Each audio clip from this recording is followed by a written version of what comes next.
झारखंड और मैं हूं आपके साथ राजेश कुमार। बिहार की राजधानी पटना में महावीर मंदिर भारत में स्थित भगवान श्री हनुमान जी को समर्पित सबसे पवित्र हिंदू मंदिरों में से एक है। यह देश के सर्वोत्तम और प्राचीन हनुमान मंदिरों में से एक है और महावीर मंदिर उत्तर भारत का सबसे मशहूर मंदिर है। मंदिर में हर साल लाखों श्रद्धालु जुटते हैं। संकट मोचन की प्रतिमा भक्तों के दिल में एक खास मुकाम रखती है। रामनवमी के पावन अवसर पर यहाँ पर अनेक लोग पूजा पाठ करने के लिए जुटते हैं।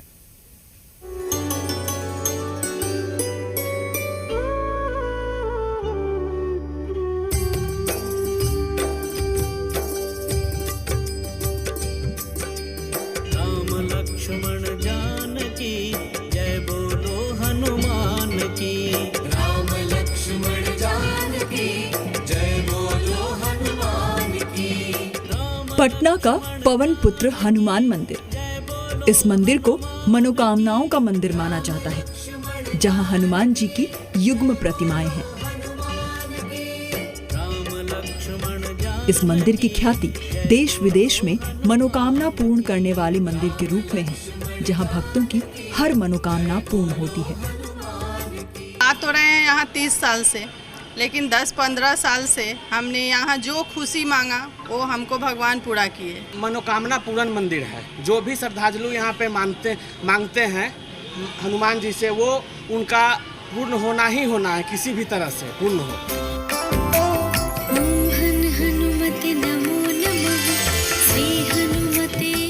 इस मंदिर में राम भक्त हनुमान जी की युग्म प्रतिमाएं एक साथ हैं। पहली परित्राणाय साधूनाम, जिसका अर्थ है अच्छे व्यक्तियों की रक्षा के लिए, और दूसरी विनाशाय च दुष्कृताम, जिसका अर्थ है दुष्ट व्यक्तियों की बुराई दूर करना। हनुमान जी का ये मंदिर आस्था का बड़ा केंद्र है।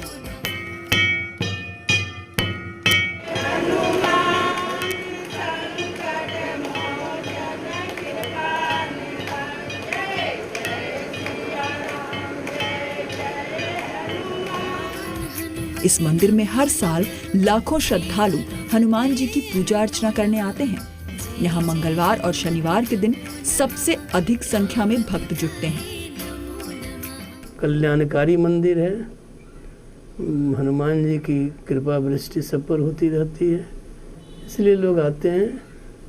और जब से 1983 से 85 में नए मंदिर का निर्माण हुआ, तब से लोगों की आस्था और बढ़ गई और मंदिर की व्यवस्था अच्छी है, इसलिए लोगों की आस्था बढ़ती जा रही है।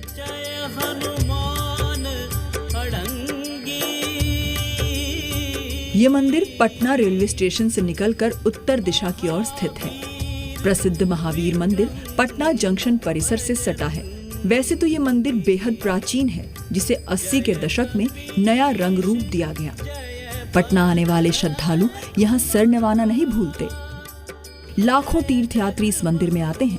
बताया जाता है कि नए भव्य मंदिर का जीर्णोद्धार साल 1983 से 1985 के बीच किया गया। पहले अपनी दादी के साथ आते थे, अब मम्मी के साथ, पापा के साथ, सबके साथ आते हैं, अपने भाई बहन के साथ भी। तो ऐसा है कि जब से जन्म लिए तभी से जुड़े हुए हैं इस मंदिर के साथ। यहाँ आकर के आपको इतनी शांति मिलेगी कि आपके जीवन में पॉजिटिव थॉट्स आएगी, और पॉजिटिव थॉट्स आएगी तो ऑब्वियसली आपकी सारी काम पूरे होगी। और बस मांगना क्या है, सब पूरा खुद होगा। यहाँ पे बस आ जाना है। महावीर मंदिर का क्षेत्रफल करीब 10,000 वर्ग फीट है। मंदिर परिसर में आगंतुकों और भक्तों की सभी जरूरी सुविधाएं मौजूद हैं। मंदिर परिसर में प्रवेश करने के पश्चात बाईं तरफ एक चबूतरे पर सीढ़ियों की श्रृंखला है, जो गर्भगृह की ओर जाती है।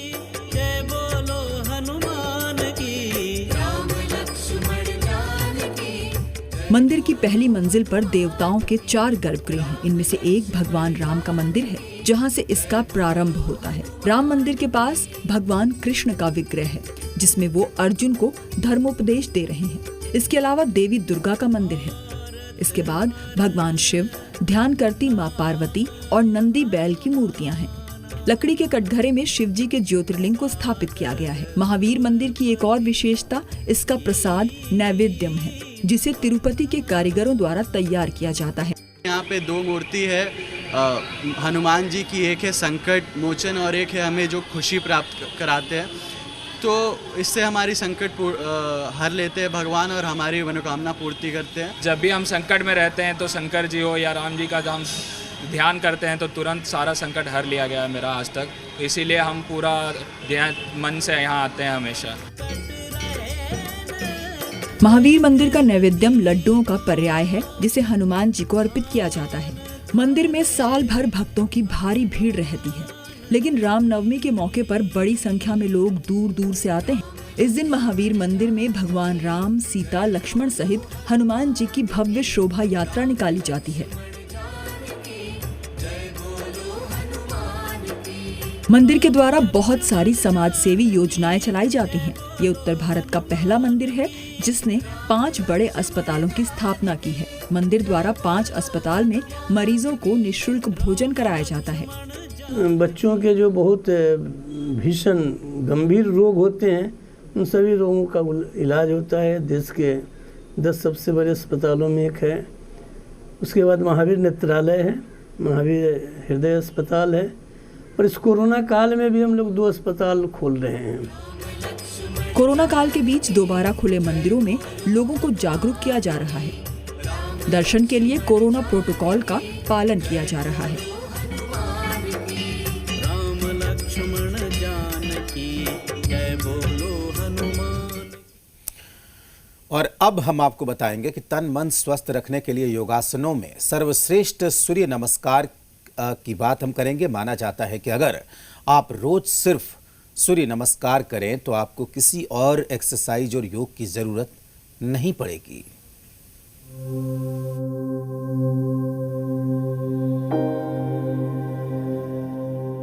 सूर्य नमस्कार का अर्थ है सूर्य को अर्पण या नमस्कार करना।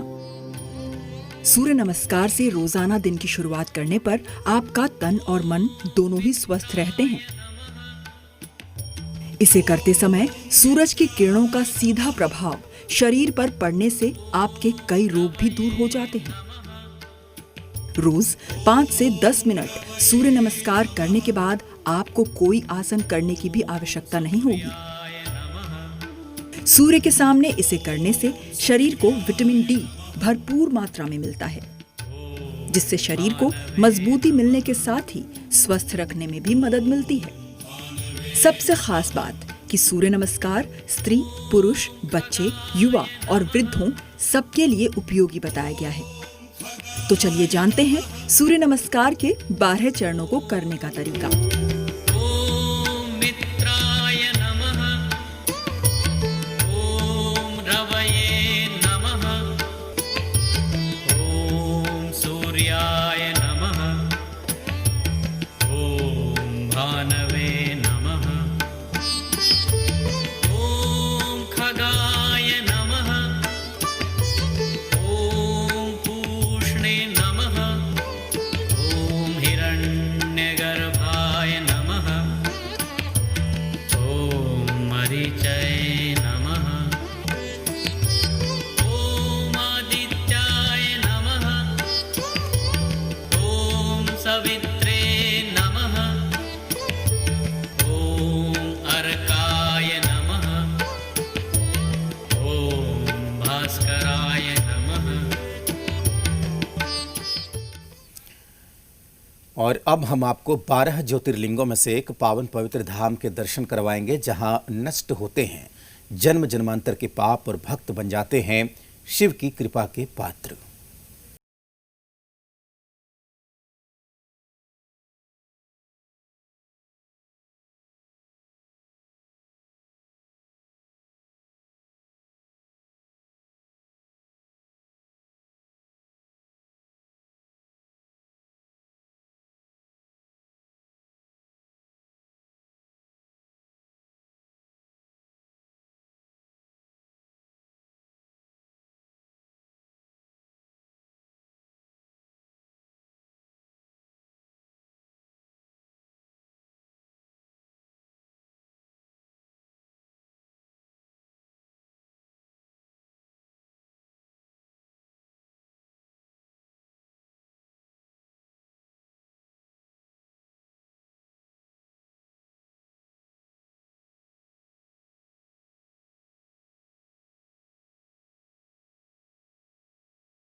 संपूर्ण ब्रह्मांड ही शिव के अंदर है। शिव ही एकमात्र परमेश्वर है जो ब्रह्मांड के हर कण में समाये हैं।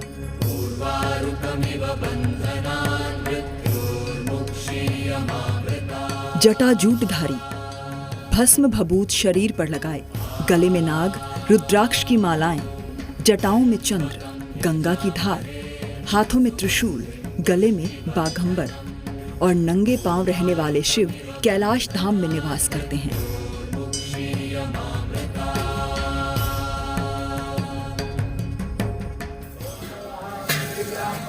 भगवान शिव का ही रूप है महाकालेश्वर। महाकालेश्वर ज्योतिर्लिंग की महिमा बड़ी निराली है। हर हर महादेव से उनका दरबार गूंजता है। वे जल और दूध से स्नान करते हैं, पुष्पों के हार से सजते हैं। ये रूप भक्तों को हर पल आनंदित करता है।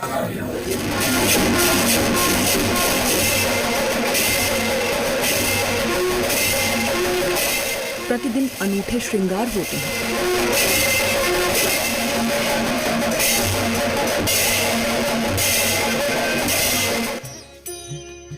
ज्योतिर्लिंग यानी वो स्थान जहां भगवान शिव स्वयं स्थापित हुए। ओम नमः शिवाय, ओम नमः शिवाय, ओम नमः शिवाय, ओम नमः शिवाय, ओम नमः। पुराणों, महाभारत और कालिदास जैसे महाकवियों की रचनाओं में इस मंदिर का मनोहर वर्णन मिलता है। पुराणों में भगवान शिव का नाम रुद्र रूप में आया। रुद्र संहार के देवता और कल्याणकारी हैं। विष्णु की भांति शिव के भी अनेक अवतारों का वर्णन पुराणों में प्राप्त होता है। यूं तो महाकालेश्वर मंदिर का बहुत महत्व है। यहाँ भक्तों का पूरे साल तांता लगा रहता है, लेकिन इस बात को बहुत कम लोग जानते हैं कि भगवान महाकालेश्वर ज्योतिर्लिंग की उत्पत्ति कैसे हुई।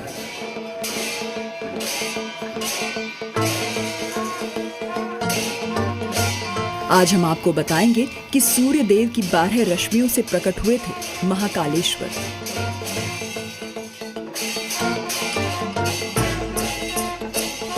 कहा जाता है कि जब सृष्टि का निर्माण हुआ उस समय सूर्य की पहली 12 रश्मियां धरती पर गिरी। उनमें 12 ज्योतिर्लिंग बने।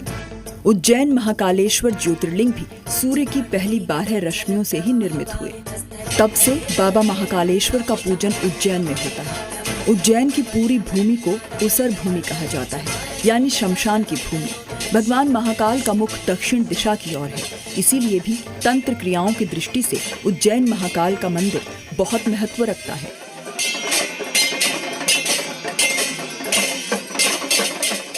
मंदिर में एक प्राचीन काल का कुंड भी है। मान्यता है कि यहाँ स्नान करने से सारे पाप नष्ट हो जाते हैं। महाकाल के मुताबिक बाबा महाकाल सृष्टि की उत्पत्ति के साथ स्वयं प्रकट हुए और आज भी उज्जैन के राजा महाकाल ही माने जाते हैं। बाबा महाकाल के बारे में एक कथा प्रचलित है। कहा जाता है कि पहले किसी भी राजा को महाराजा महाकाल की नगरी उज्जैन में ठहरने की इजाजत नहीं थी। ऐसा इसलिए था क्योंकि कहा जाता है कि सदियों पहले कोई और राजा एक रात यहाँ गुजार ले तो उसे अपना शासन गंवाना पड़ता था। इसी वजह से महाकाल की शरण में रहने के लिए उज्जैन में कालीदेह महल बनवाया। कहा जाता है कि उज्जैन आने पर सिंधिया महाराज इसी महल में ठहरा करते थे।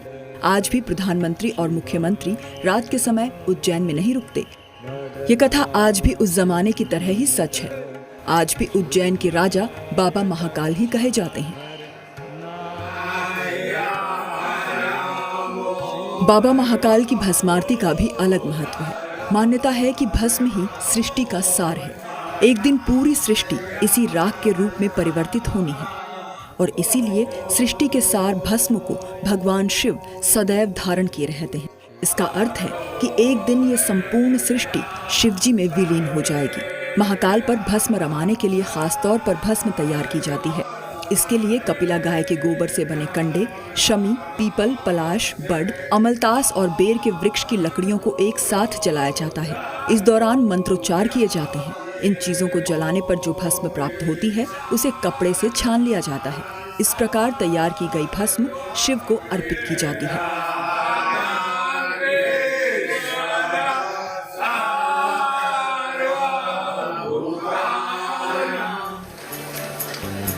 रोज सुबह 4 बजे बाबा महाकाल भस्म रमाते हैं, तो इससे पहले उन्हें दूध और जल से स्नान कराया जाता है। बाबा के कई रूप हैं, उन सभी रूपों की एक झलक पाने के लिए भक्त आतुर रहते हैं। हमेशा श्रद्धालुओं की भीड़ मंदिर में उमड़ती है। जब भोले भस्म रमाए बैठते हैं तो उनका स्वरूप बड़ा ही मनोहारी होता है। गर्भगृह के चारों तरफ भस्म फैली होती है, जिससे ऐसा लगता है मानो भक्त बाबा के हिमालय पर्वत पर दर्शन कर रहे हैं। बाबा अनेक रूपों में भक्तों को दर्शन देकर धन्य कर देते हैं। ऐसी मान्यता है कि शिव जी को अर्पित की गई भस्म का तिलक लगाना चाहिए। जिस प्रकार भस्म से कई प्रकार की वस्तुएं शुद्ध व साफ की जाती हैं, उसी प्रकार भगवान शिव को अर्पित की गई भस्म का तिलक लगाने से अक्षय पुण्य की प्राप्ति होती है। साथ ही कई जन्मों के पापों से भी मुक्ति मिल जाती है।